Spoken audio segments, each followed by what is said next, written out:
Bismillahirrahmanirrahim. Sebagai seorang muslim saudara seiman, kita dianjurkan agar menggantungkan segala sesuatu kepada Allah Subhanahu wa taala secara global dan kepada sebab-sebab yang dibolehkan secara syariat oleh Allah secara khusus. Jadi misal turunnya hujan, kita mengatakan bahwasanya Allah satu-satunya yang telah menciptakan hujan dan menurunkannya. Tapi ikhtiar kita, misal menyiapkan payung, kita berjaga-jaga jangan sampai banjir, menatah bumi ini, kita memperbaiki rumah supaya tidak bocor. Semua ikhtiar itu adalah manusiawi. Kita tidak boleh mengganggu yang induknya. Kita misalnya mengatakan, oh hujan ini turun karena bintang ini misalnya, atau kita mengatakan hujan ini turun karena memang sudah musimnya bukan musim, karena kejadian ini dan itu. Maksudnya kejadian yang mungkin misal gunung ini atau penjaga gunung ini marah misalnya. Seperti kasus yang kita sering dengar waktu kejadian ada gempa gunung di salah satu kota di Indonesia, tidak usah saya sebutkan, yang jelas mungkin kita pernah tahu berita itu. Kemudian tersebar berita, bahkan masuk di koran saya baca, yang menyatakan bahwasanya gunung ini marah karena apalah ya, nama-nama wayang biasanya di Indonesia itu, ini sedang marah misalnya. Maka ini merusak yang induk, yang tadi Allah yang menciptakan hujan, Allah yang menjadikan fenomena-fenomena alam itu dirusak karena dia yakin ada kekuatan lain selain Allah yang memiliki itu. Tetapi kalau ikhtiarnya secara substansial, secara khusus, sebab-sebab tadi misalnya kita pelajari sebab hujan adalah begini secara ilmiah, atau hujan turun karena sudah musimnya. Tadi ini sempat saya cut karena memang contohnya masuk di sini sebenarnya. Atau memang banjir terjadi sebabnya karena seperti ini secara substansial, maka ini tidak termasuk dalam larangan ya. Kita minta tolong secara global, misal minta tolong disembuhkan penyakit dan kita sangat yakin penyakit ini disembuhkan oleh dokter misalnya, ini nggak boleh karena menyentuh yang induk tadi, karena Allah yang menciptakan kita, menciptakan penyakit dan menciptakan kesembuhannya. Tetapi kalau kita mengatakan, dok tolong cek penyakit saya, berikan saya obat yang terbaik, itu secara substansial nggak ada masalah soal itu. Kita minta tolong diambilin minum, diambilin makan sama orang, dibantu untuk pekerjaan tertentu, itu nggak ada masalah. Tapi kalau sudah yang induk seperti minta disembuhkan penyakit, minta supaya dipanjangkan umur, gitu kan, minta supaya apalah selamat dari mara bahaya, ini semua tidak dibolehkan karena sudah menyentuh masalah induk itu. Ya. Nah yang dimaksud dengan tiarah ini, yang dilarang dalam dosa besar adalah orang mengganggu yang induk tadi. Jadi misal dia menganggap hujan turun karena bintang ini, atau dia akan celaka karena burung ini. Misal dia dengar suara burung gagak, oh berarti kecelakaan akan terjadi. Misal kayak ada keyakinan di Indonesia, kalau lagi ngomong terus cecak, kebetulan juga bersuara, oh berarti ada orang lain yang mendengar. Gak ada hubungannya sama sekali. Tapi seperti itulah mereka bertatayur, menggantungkan sesuatu yang induk, ya, termasuk kehidupan dan kematian kepada selain Allah Subhanahu wa taala. Maka ini yang dilarang sebenarnya. Ini yang dilarang, yang dibahas dalam bahasan kita. Tetapi kalau sekali lagi masalah substansial yang kita sedang gantungkan kepada manusia, kayak kita minta tolong diangkatin air, kita minta tolong dimudahkan satu urusan yang sifatnya memang manusiawi, memang dalam sunnatullah bisa, itu enggak ada masalah, ya.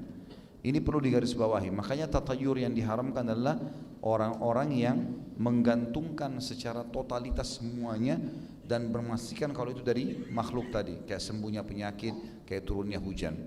Misal contoh saja, sabda Nabi SAW di Hudaybiyah pada saat terjadi hujan lebat.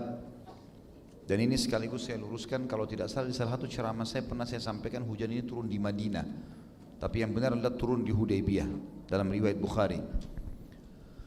Maka Nabi SAW mengatakan setelah sholat subuh, Allah berfirman, pagi ini telah tiba hamba-hambaku yang beriman kepadaku dan kufur kepada bintang-bintang, Dan telah tiba juga di pagi hari ini orang-orang yang beriman pada bintang dan kufur kepadaku. Jadi ada yang beriman pada Allah dan kufur kepada bintang, ada juga orang yang beriman pada bintang, kufur kepada Allah. Maka kata para sahabat, bagaimana itu ya Rasulullah? Kata Nabi SAW, Allah berfirman, orang yang mengatakan hujan semalam yang lebat ini turun karena aku, karena Allah, maka dia beriman padaku dan kufur kepada bintang-bintang. Tapi orang yang bilang hujan ini turun karena bintang ini, karena bintang itu, karena sudah berbentuk seperti ini dan berbentuk seperti itu, maka berarti dia beriman pada bintang dan kufur kepadaku. Jadi yang induk di sini, turunnya hujan. Beda kalau kita pelajari sebab-sebab turun hujan, itu nggak ada masalah. Sama tadi kita minta tolong diambilin makan dan minum, tidak ada masalah. Ya, tapi kalau kita memastikan makanan minum dibuat oleh manusia, diciptakan oleh manusia, itu yang tidak boleh. Induknya, gitu kan? Bisa difahami sampai sini? Allahu a'lam.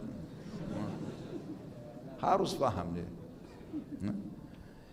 Jadi yang dilarang di sini adalah masalah tadi, menyentuh hal-hal yang sifatnya memang penciptaan kepada Allah Subhanahu wa taala. Banyak sekali contoh-contohnya dalam masalah ini. Kalau di zaman jahiliyah pernah saya jelaskan teman-teman sekalian, tiarah dan tatayyur diambil dari istilah burung, bahasa tayr, burung.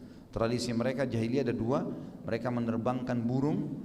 Kalau menuju ke arah yang mereka mau pergi, burung itu tiba-tiba terbang ke arah barat misalnya, dan dia memang mau ke arah barat, dianggap dia akan selamat.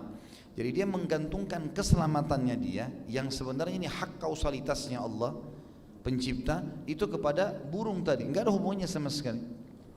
Dan kalau misalnya burung itu terbang ke arah timur dan dia mau ke barat, berlawan arah, berarti dia akan celaka.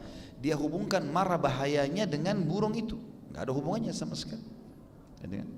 Sama lah ini dengan orang menjadikan benda-benda seperti batu, keris, semua sebagai benda-benda yang sakti, yang bisa memberikan manfaat dan mudarat kepada dia, apalagi masuk pada hak kausalitasnya pencipta. Ini nggak boleh sama sekali. Ya, nggak boleh sama sekali. Seperti misalnya dianggap dia pakai cincin dia akan kebal, gitu kan? Atau dia menggunakan, atau kalau dia menggantongi batu tertentu maka akan begini dan begitu, ya, yang sifatnya tidak umum, bukan manusiawi. Maka ini semua bisa merusak akidah dan bisa masuk dalam bab tatayyur, gitu kan? Masuk dalam bab tatayyur adalah menggantungkan nasib tadi pada bintang-bintang, seperti orang mengikuti ramalan-ramalan bintang. Jadi mulai sekarang teman-teman sekalian, ini Taurus, Sagittarius, apa segala, tidak ada lagi. Ini hapus sudah. Dari benak antum sudah nggak ada.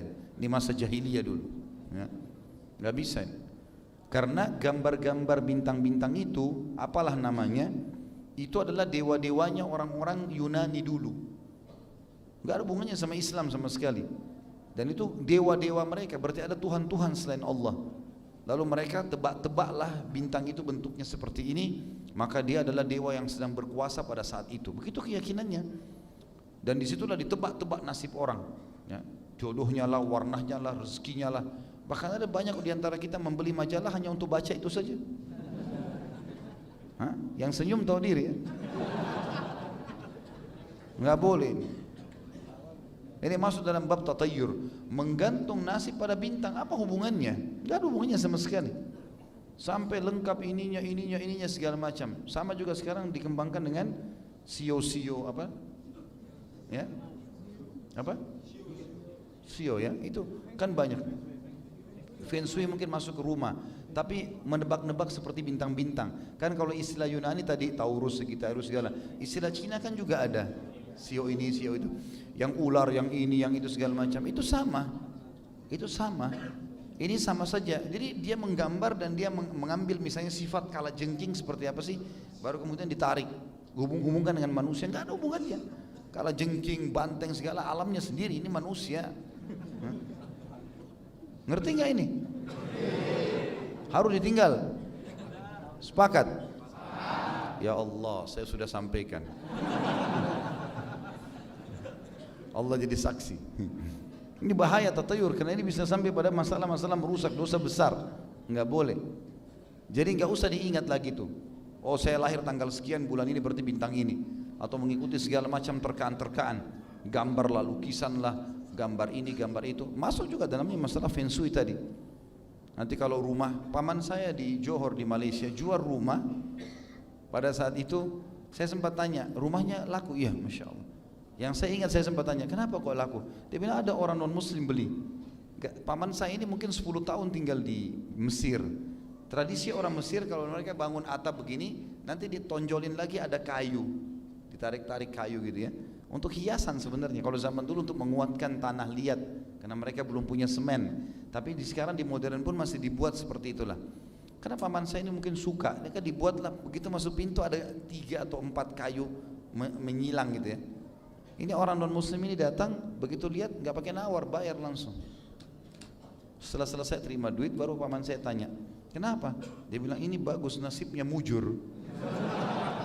Gara-gara kayunya melintang. Kalau kayunya menghadap pintu ini sial. Apa hubungannya? Hah? Mau dipasang melintang, mau dibulatin, mau dilenggongin, tidak ada urusan. Apa hubungannya? Enggak ada hubungan. Tapi ini contoh tatayur yang tidak perlu semuanya, gitu kan? Yang jadi akhirnya menggantungkan nasib pada benda-benda seperti itu. Saya ketemu dengan salah seorang ikhwah waktu itu. Tiba-tiba dia datang ke saya, dia bilang, Ustaz, ini ada air Ustaz. Ustaz minum dulu. Rupanya di dalam gelas itu ditaruh sama dia ada seperti kaca, tapi kayak bergaris-garis gitu ya, di dalam air itu. Terus saya minum, gambaran, saya pikir air putih, saya minum air putih. Terus dia bilang, Ustaz coba berdiri Ustaz. Saya berdiri, saya ikutin apa sih dia mau. Ustaz coba taruh tangannya di belakang seperti ini. Tangan saya ditaruh di belakang dua-duanya. Terus ditekan sama dia. Ustaz tambah kuat kan? Saya bilang enggak. Biasa aja, sama aja tadi gitu. Rupanya itu kaca yang ditaruh di dalam gelas, ditaruh di air, dibeli 5 juta harganya. 5 juta tuh bisa berapa banyak Quran? Hah? Kalau Quran sekarang dibagi di masjid 50.000 satu, itu bisa 100 Quran. Dibagiin 100 yang baca, per hurufnya 10 pahala. Ditipu muslimin, ini bisa memberikan kekuatan. Kekuatan dari mana? Makan nasi jadi kuat. Makan daging, makan tempe, makan kaca, apa hubungannya? Tapi itu ternyata banyak dijual-jual. Saya lupa namanya, subhanallah, ada namanya gitu. Sampai waktu itu dilihatin di internet, oh dijual di mana-mana ini. Banyak pejabat yang beli. La haula wala quwata illa billah. Tatayur dengan pin. Saya bilang ini buhul, enggak boleh. Hancurin. Akhirnya saya jelasin banyak masalah buhul-buhul segala macam. Alhamdulillah dihancurin dan ditinggalin sama dia akhirnya. Tapi ternyata dia bilang ini banyak Ustaz, pejabat-pejabat, kebetulan dia pengusaha besar gitu. Ini banyak yang pakai seperti ini. Ini contoh. Apa hubungannya coba? Enggak ada hubungannya sama sekali. Ada banyak sekali orang yang memperlihatkan kepada saya jenis-jenis buhul seperti ini. Ada batu yang dikikir segala macam, bentuknya apalah gitu kan. Oh ini bisa menguatkan orang kalau berhubungan suami istri. Ya enggak nyambung semua. Sama sekali. Kita punya cara manusiawi biasa. Kita makan, kita istirahat cukup, kan kekuatannya ada. Udah itulah manusia. Enggak usah melampaui, apalagi batu, pohon, kayu, enggak ada hubungan, sama sekali enggak ada hubungannya. Faham gak ini? Alhamdulillah. Ya Allah saksikan. Ini hati-hati. Ya, jadi benda-benda di sekitar kita seperti itu teman-teman sekalian. Hati-hati sekali. Bahkan saya temukan banyak orang-orang di zaman modern sekarang kembali kepada tradisi-tradisi zaman dulu. Keyakinan kalau burung elang lewat maka akan terjadi ini, gitu kan? Kalau ada suara burung gagak maka akan begini. Ini sama tatayur semua ini. Enggak ada hubungannya sama sekali. Atau terdengar suara ini atau terdengar suara itu, apalah ya, macam-macam. Maka ini semua, atau ada pohon tertentu ya. Sampai saya dengar ada dari beberapa ikhwah dan akhwat itu menyampaikan kalau ada pohon apa gitu ya, pohon nangka kalau nggak salah di belakang rumah, nanti ada penjaganya dari jin. Saya bilang kalau pohon nangka depan rumah saya mau. Nggak ada jinnya, enak buahnya makan. Apa hubungannya ada jin di situ? Kalau ada pohon yang biasa tumbuh di kuburan, nah itu tidak boleh ditanam di rumah. Apa hubungannya? Pohon itu makhluknya Allah, mau tanam di rumah, mau tanam di kuburan, tidak ada hubungannya. Maka di kuburan tidak ada urusannya sama sekali, tidak boleh tanam tanaman gitu kan. Tapi sekian banyak, mungkin kalau kita korek ini banyak sekali teman-teman sekalian. Yang semestinya harus semua dijauhi, nggak boleh sama sekali ada ini. Ya nggak boleh sama sekali ada. Ada tradisi kita juga sebagian suku, saya nggak tahu ya. Saya dengar di Sulawesi Selatan ini pada saat saya masih di sana. Jadi ada keyakinan-keyakinan kalau sudah berumur, kemudian dia pindah rumah, berarti dia akan mati. Ada keyakinan seperti itu. Sampai banyak orang kalau sudah berumur nggak mau pindah rumah. Padahal pasti mati kan? Nah, contoh saja. Jadi banyak sekali. Penggantungan, menganggap hari Selasa hari sial. Kalau Selasa itu terjadi tabrakan, apalah, ini nggak boleh sama sekali. Sampai kata Nabi SAW, la tasubud dahar fa inni dahar. Jangan pernah caci maki waktu karena saya adalah penciptanya, gitu kan? Sama yang pernah saya kasih contoh juga, itu tadi di luar badan, sekarang di dalam badan, gitu kan? Kalau tangan gatal, gitu kan? Sudah pernah saya jelaskan, tangan kanan mau keluar duit, tangan kiri mau dapat duit. Ini sudah harus dihapus ini, nggak boleh ada lagi. Kalau tangan kiri gatal, antum mau dapat duit, tidak usah kerja, duduk. Cari apakah serbuk apa bisa gatal tiap hari, atau ambil semut suruh gigit kan, selesai. Bukan itu. Matanya lagi capek, kedap-kedip atas mau senang, bawah sedih. Dan itu diyakini, wah ini sebentar lagi saya mau nangis nih, gara-gara mata bawah saya kedap-kedip. Ini tatayur ini. Apa hubungannya? Mata antum lagi capek, mau tidur, coba tidur 1 jam 2 jam, selesai, gak kedap-kedip lagi. Contoh. Ada lagi yang kupingnya kalau goyang-goyang, kalau hidung entah Allahu alam apa. Keyakinan macam-macam. Enggak ada hubungannya. Sama sekali enggak ada hubungannya. Nah, ini termasuk bagian daripada tiarah. Ini cara tradisi pertama orang-orang Arab jahiliyah menerbangkan burung mereka, gitu kan. Yang kedua, mereka cabut bulu-bulu burung itu, ditulislah pergi, tidak pergi, dan atau kerja atau tidak kerja, menikah atau tidak menikah, dan yang satunya kosong, 3 ditaruh dalam kotak lalu mereka acak, ngambil tanpa dilihat. Kalau keluar misalnya kalimat nikah atau pergi atau kerja, ya, maka berarti dia menganggap nasibnya baik karena bulu burung itu tertulis. Ya kebetulan aja dia acak keluar, gitu kan. Tapi seperti itu. Keluar kalau tidak nikah atau jangan nikah atau jangan kerja. Kalau dia paksakan berarti akan ada masalah. Kalau keluar yang kosong maka dia harus ulangi lagi. Begitu terus. Sama juga ini saya lihat, saya baru terlintas di Saudi juga begitu. Jemaah kita ini, kalau orang dari negara lain setahu saya belum ada yang lakukan. Ini made in Indonesia ini, ya. Beli kain kafan di Mekah, kain putih buat kain kafan, taruh dekat masjid, di dekat Ka'bah, disiram air Zam-Zam. Nanti katanya ini akan selamatkan dari siksa kubur. Ya akhi ya ukhti, amal saleh, bukan kain kafan. Hah?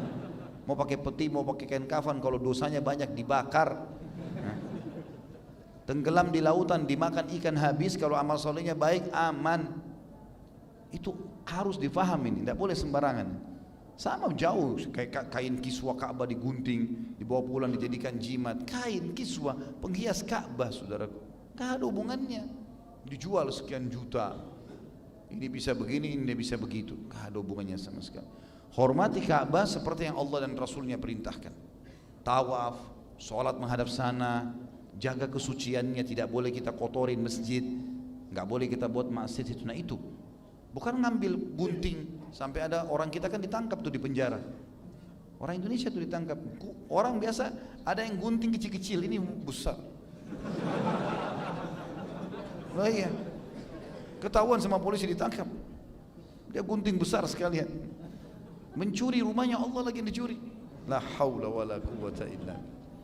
Hanya karena tatayur semua ini, hanya karena keyakinan-keyakinan menggantungkan nasib pada benda-benda itu. Enggak ada hubungannya sama sekali. Ada banyak juga dalam masalah rumah tangga. Nanti kalau nikah sama orang yang tinggi, umurnya pendek.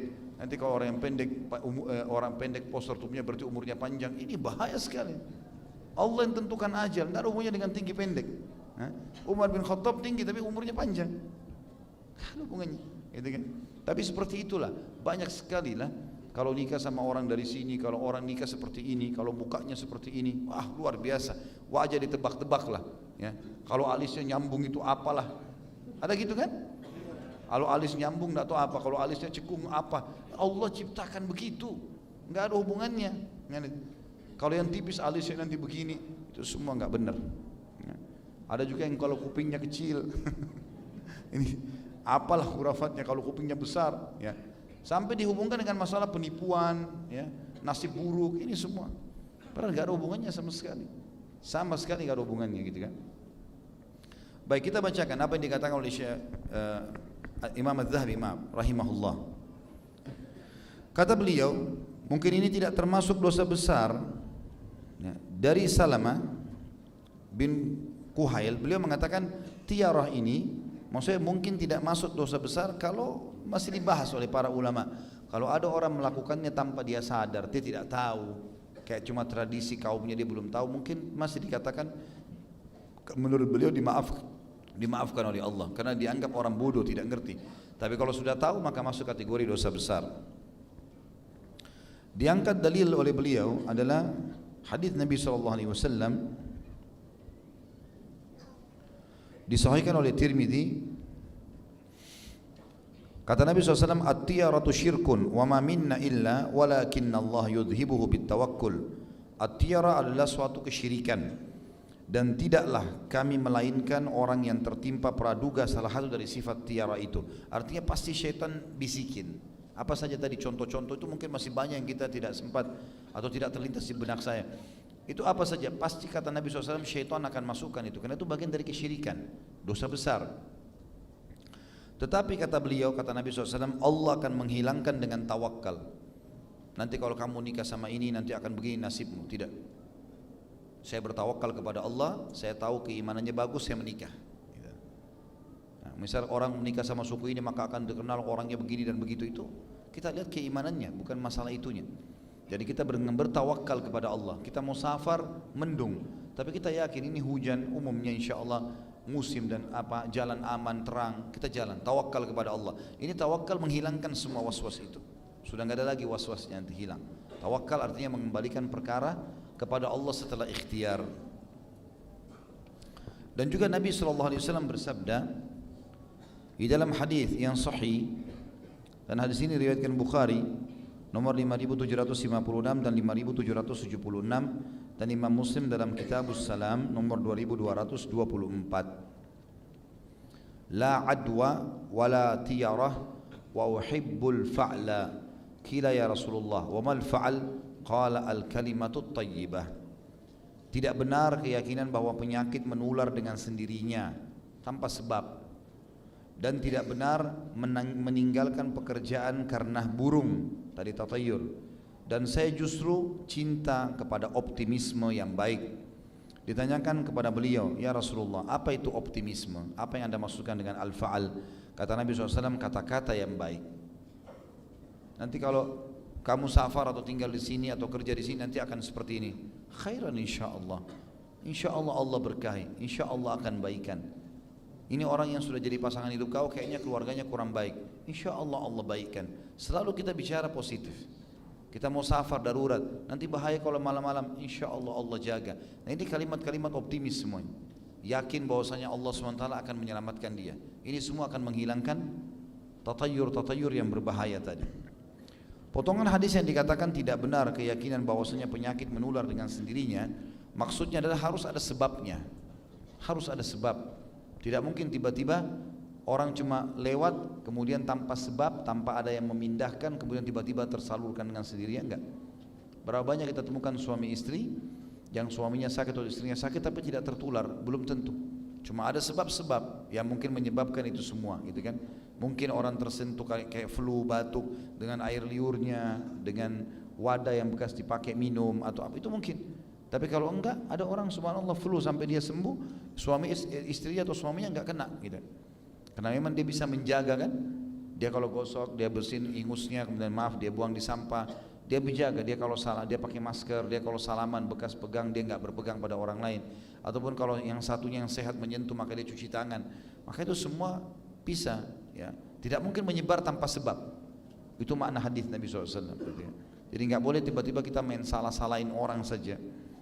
Kemudian yang saksi bahasan kita, dan tidak benar meninggalkan pekerjaan karena burung atau karena benda-benda tadi. Karena karena dianggap ini adalah nasib buruk atau ini sial atau ini apalah segala macam, ini semua tidak benar. Dalam Islam teman-teman sekalian ada hari lebih baik dari hari yang lain, ada tempat lebih baik dari tempat yang lain, ada. Tapi tidak ada tempat sial, tidak ada waktu sial, enggak ada. Hari Jumat lebih baik daripada hari yang lain, betul. Tapi bukan berarti hari lain sial. Ramadan lebih baik daripada bulan yang lain, tapi bukan berarti bulan lain sial. Enggak ada sama sekali itu. Begitu pula dengan tempat dan seterusnya, ini semua tidak ada hubungannya. Oh saya buka usaha di sini, ini tempatnya sial. Enggak sial tempat itu, enggak ada hubungannya. Antumnya belum memanage, mungkin memang kita pilih tempat sunyi, enggak ada orang. Lalu buka usaha wajar. Kalau kita buka di tempat ramai, secara akal sehat pasti ramai, kan gitu. Seperti itulah. Dan kalau ada kendala-kendala dalam transaksi jual beli, bukan karena masalah tempatnya sial, mungkin karena modal antum yang salah. Allah SWT tidak berkahi, ya. Seperti itulah. Allahu a'lam. Allahu a'lam. Mungkin begitu saja, seperti biasa lanjutkan insyaallah setelah ba'da isya. Subhanakallahumma bihamdika asyhadu an la ilaha illa anta astaghfiruka wa atubu ilaik. Wassalamualaikum warahmatullahi wabarakatuh.